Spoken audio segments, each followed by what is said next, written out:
Dustin, who reached out to us, but we will do our best to be as vague as we can. Yeah.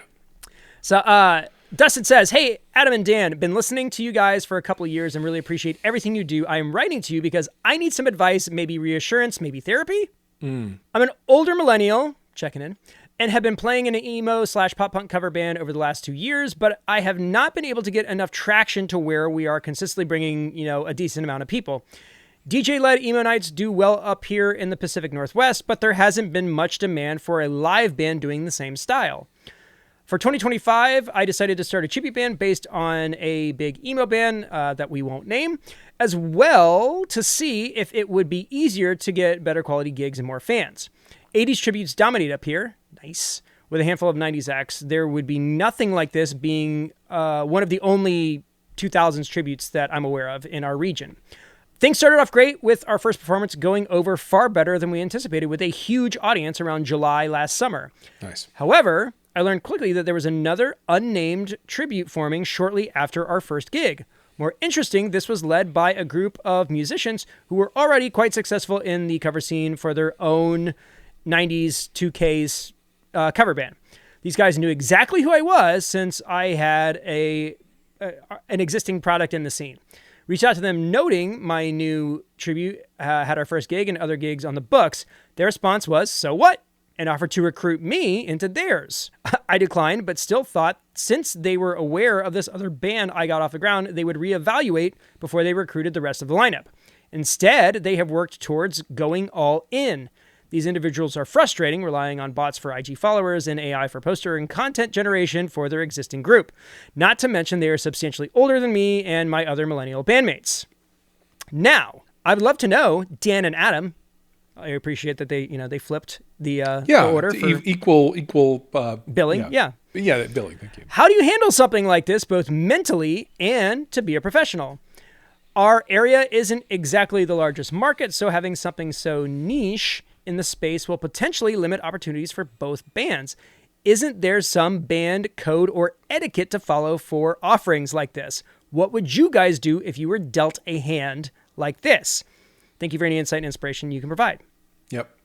Thank you, Dustin, for reaching out. So We've got an established group that sees someone trying something new, and they were like, well, we've kind of already got the infrastructure together. Why don't we just do it too? Yeah. And there's a lot of meat here. So where do you think we should start? Look, let's just take this band code or etiquette question off the table. No such thing exists. Yeah, let's imagine that some such thing did. You're going to go up to him and say, guys, you're violating band code or etiquette. Yeah, I would say, I think my response to that would also be very similar to the so what. Yeah.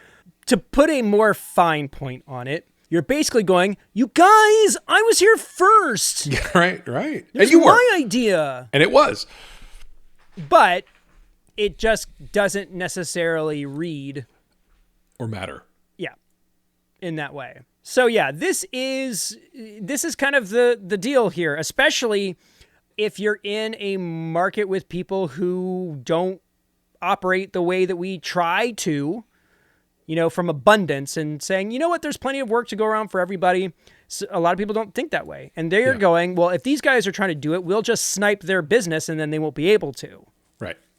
We're assuming that that's what this other group's thought is. We don't know that. Sure. I think, is it a total coincidence? Probably not. No. But is it malicious? I don't know. I don't want to assume that. It is kind of similar in the way that, I don't see another 80s band popping up and going, I can't believe that these people think that they could just start. Yeah. Yeah. But this is a specific tribute of a specific act that another specific tribute of that act popped up. And It's not a common genre to be tributing in that area. And so it's hard to think that that's a coincidence. Yeah. So in that scenario, though, what do we do? How do we respond? It's very similar to some conversations I have a lot about competition in my day gig. I'm a product manager in the software space in an industry that is small and incestuous, and we all know what everybody's doing.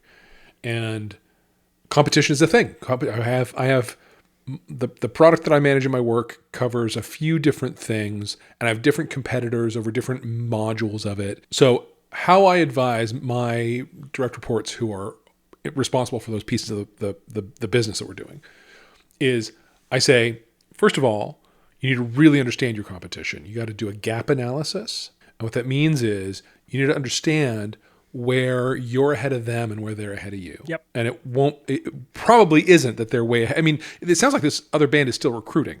Yeah. So, our questioner, remind me his name? Dustin. Thank you. Dustin is probably ahead of them. He's had at least a gig. Yeah.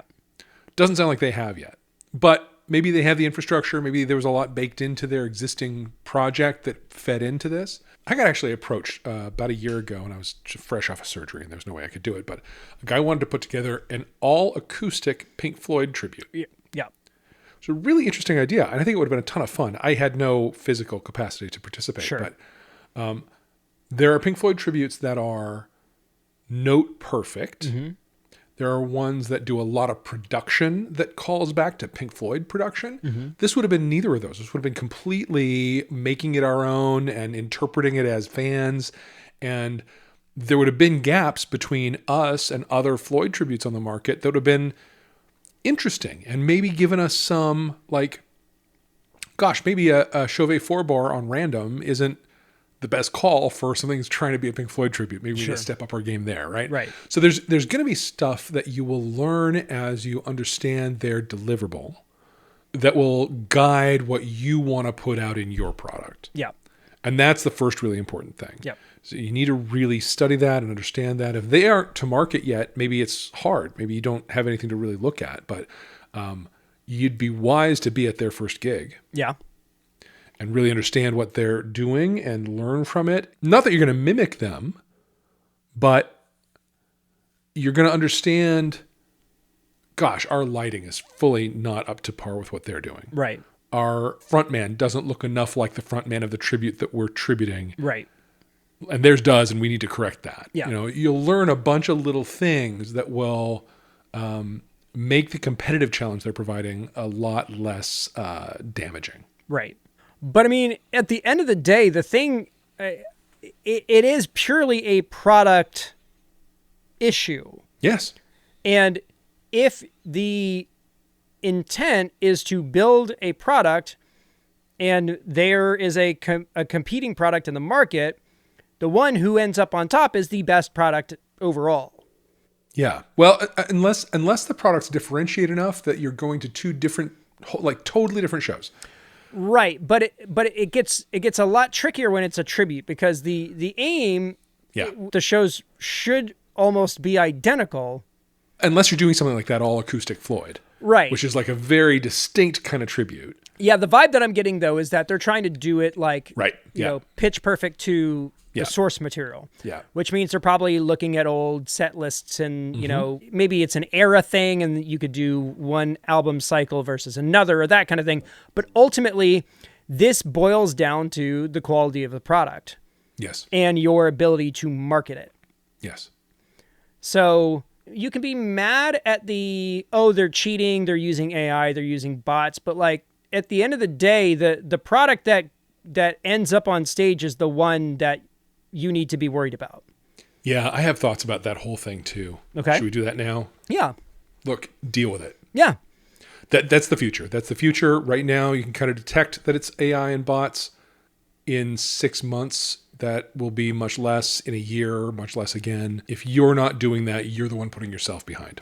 Yeah. There are no purity tests in these kinds of things. And integrity is overrated when you're in a cutthroat business like this. Yeah. Because, you know, at this point, you've got razor thin margins. You're trying to build something from the ground up. All's fair in love and war.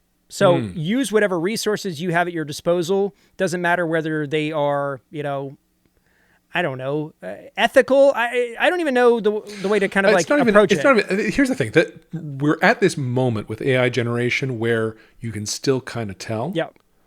And that's going to go away soon. So if you're not already in those tools and using those tools, like you are behind the curve. Yeah. And you just gotta do the work to get ahead of the curve. Everybody's going to be doing that, and you will be at a major competitive disadvantage if you're not doing it. Right. Right now, it's like, oh, haha, that's AI, blah, because you can kind of tell. Yeah. A lot of people can't. Kids particularly can. Yeah. But you need to be using those. Pointing at them and saying that's no fair. I don't know. It's like playground behavior. Yeah. Gonna give Dustin some tough love, but like a lot of this is just kind of like, it's not giving confidence. It's giving insecurity. Yeah. It's approaching things from a position of weakness that does not read well externally. Sure. Yeah. And look, Dustin, it's not fair. And it's not cool. And that doesn't mean anything for the outcomes. It's a more seasoned and mature group can come in and eat your lunch at any time, and there's no law against that. Yep. And so you either need to step up your game and be competitive, or decide this is not where you want to compete. That's the other thing I tell my product managers. If you have an idea, and it's a great idea, if somebody else had that idea and they've already executed on it and they've already won the market, the greatness of your idea is irrelevant.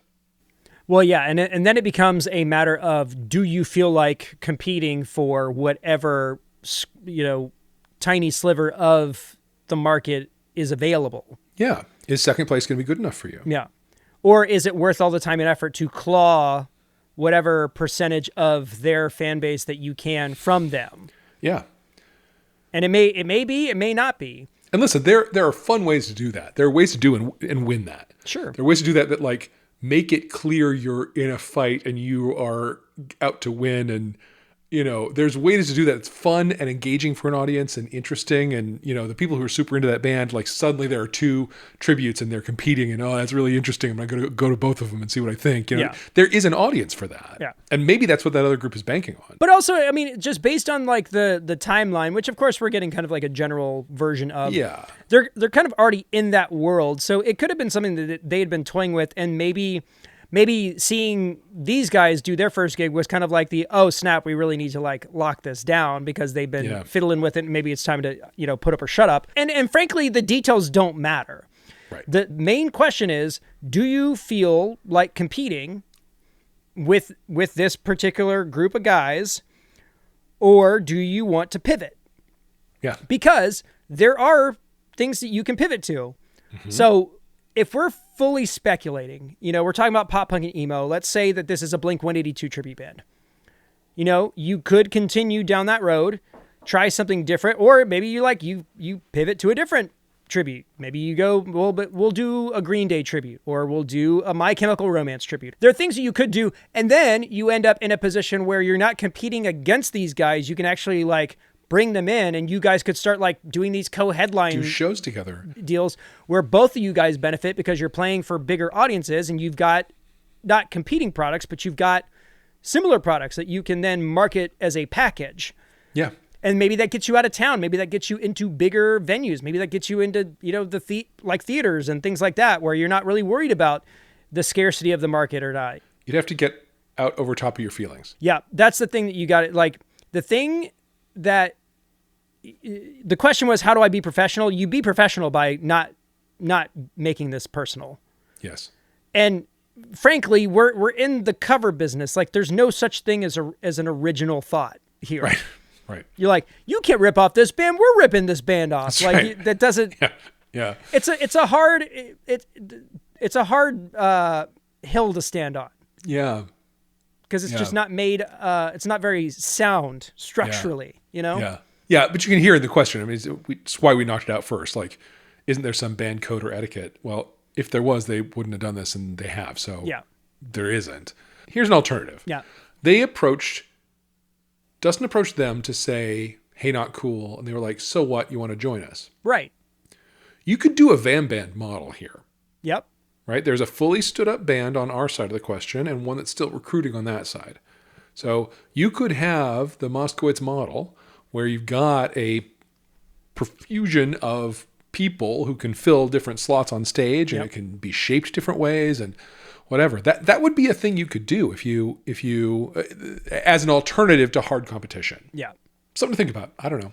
Yeah, I mean, I think some of the stuff beyond like the personal stuff is that like there appears to be, these guys are older. Maybe the imagery doesn't work. Right. Look, and that might be something you learn in your gap analysis is like, it looks like fossils up there playing music that's too young for them. Yeah. So we need to lean into our age group and talk to our demographic.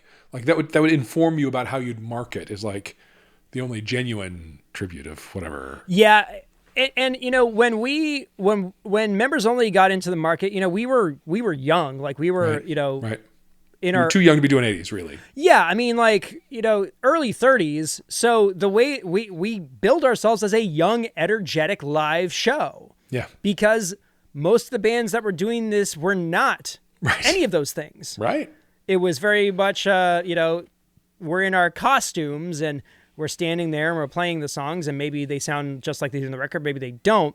But like we were basically like giving like a Warped Tour level, like energy wise performance. Yeah. So you were seeing a bunch of like younger players like tearing ass basically on stage. Now we are now on the other side of that. And another 80s band could come in and definitely use that against us. Yeah. And coming into the pop punk emo deal, we would also be on the higher end of that. But when we opted to do Warped, the billing was that like we were guys who actually we were in that scene. Like we did things. We played with those bands. Like there was a pedigree there. But beyond that, it's just, what do you have to offer that is different than everybody else? Yeah. And if you don't have a compelling argument, then you need to figure something else out. That's right. Because again, we aren't doing anything special. We are selling widgets. The widget happens to be live music entertainment. And the only way that you can sell a product is by marketing it. And it's one of those things that I still don't understand that musicians don't get.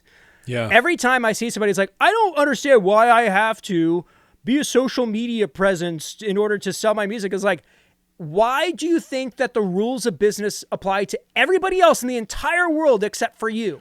Well, it's because the venue should be responsible for bringing the people. No, that's not it, though. If you're making music and your music is the product.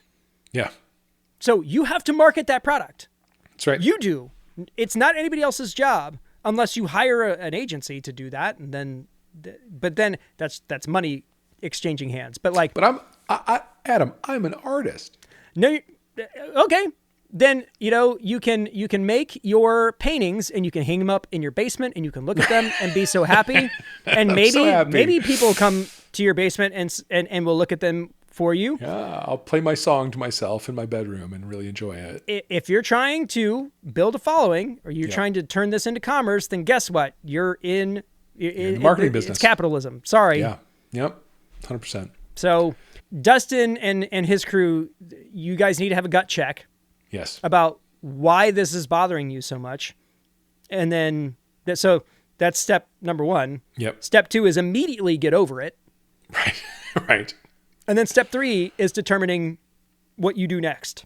Yeah. And then part of step 3 is determining, like I say, the gap analysis can be really critical. Yeah. You're going to need to understand what their product is versus what yours is and what you're willing to modify yours into, including if it's a totally different concept. Yeah. This may not have been the soft landing that you were hoping for, but hopefully it's the thing that you needed to hear. I don't know. He said he wanted some therapy. I think we gave some therapy. Yeah. The fact of the matter is, though, is that this particular era, this pop punk emo thing, is the next big market. It is the thing that people are going to gravitate towards. So this past weekend, we were at this marching band competition, and I'm sitting there with like other parents. They're all our age. And the bands are playing like Linkin Park and Destiny's Child and NSYNC. And we're like, man, they're playing a bunch of bangers. And it's like, guys, we're the ones paying for the school. That's right. They're playing for us because we're the ones who are like, we're the target demo. So of course they're playing all of this stuff. As the only cover band person sitting there, you were real clear about that. No, you know what? I don't think it took me longer than it probably should have, but I was the only person who was like, oh, of course Georgia State's marching band is going to play stuff like us. We're the ones paying their kids' tuition. That's right. They're trying to make the parents in the stands happy because they're the ones that are funding this whole operation. So it's the same thing. And, as far as like the pop punk emo thing, we've got a lot of guys in this community that are doing the karaoke deal. And it goes over like gangbusters. It is a big deal. And it might be the way to thread the needle on the live band thing isn't going so great, but the DJ thing is really, really popular. So maybe that is the gap. Yeah. Listen, there are people who mash that up, who have a DJ who works with them and they trade sets, and that's a valid thing. And the thing is about, as far as like karaoke bands, is that like you end up performing as a full band a lot. Mm-hmm. Most groups will do at minimum a warm-up set of like 2 to 5 songs. It's just a way to kind of like temper the audience and get them, get people signed up and that kind of thing. So you're still doing the thing that you're doing, but it does require a bunch of, auxiliary things and systems and that kind of stuff. But there's a lot of there. Yes. So don't think that the one good idea that you had is the only good idea out there, because frankly, it's not. And there's a lot of other ways that you could be leveraging this particular group of people in that audience. Look, going karaoke on that band you're tributing would be a great way to differentiate yourself against your competitor. Well, even if it's just like a one-off kind of deal, like see how it goes, because sure. If ultimately you want people just singing along, then karaoke is kind of like the next logical conclusion there. True. Because I remember the first time we played with Warped, it was like the show was sold out, and doing Dear Maria Count Me In, and like just hearing like hundreds of people scream, "I got your picture, I'm coming with," like, it feels rad. Yeah. So whether you think that you're backed into a corner or you're facing, it's like a David versus Goliath thing. In reality, existential crisis. It isn't. No, it's not that serious. I don't think the other band is taking it that serious, and I don't think you should either. Yes. Because listen, I got friends in every 80s band in the area, and I've got friends with 80s bands all over the country at this point. And it's way better to have allies than enemies. And even if you're competing against people like Braxton, who I interviewed here, he was the guy who started the Weezer tribute all those years back. He's got an 80s band, ATL Vice.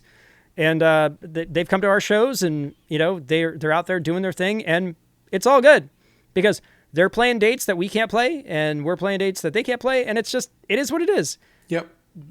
I feel better seeing other people doing their own thing and not feeling like I'm being shorted or slighted in any way. Yes. I could choose to feel that way, but the only person that negatively impacts is me. Mm-hmm. So I try not to. Yeah. I try not to let that stuff bother me.